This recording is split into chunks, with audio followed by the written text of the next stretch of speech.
Lisäksi sä oot varmaan huomannut key-detektorissa ja autokissa tämän A-kirjaimen ja 3 lukua siinä. Ne näyttää, että onko biitti detunessa. Detunen tavallinen arvo on 440 Hz, mutta tuottajat välillä vahingossa tai tahalleen vaihtaa sen ylemmäs tai alemmas, jonka takia artisti ei pysty osumaan nuottiin, vaikka key on laitettu oikein. Otetaan esimerkiksi Playboi Cartin ja Lil Babyn viimeinen biisi.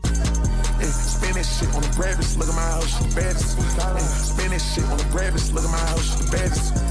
Black boy, white boy, swag, I'm tatted like I'm Spanish.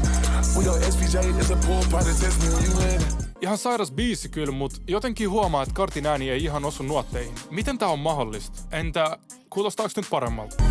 Spin this shit on the breakfast, look at my house, the baddest. Spin this shit on the breakfast, look at my house, the baddest. Black boy, white boy, swag, I'm tatted like I'm Spanish.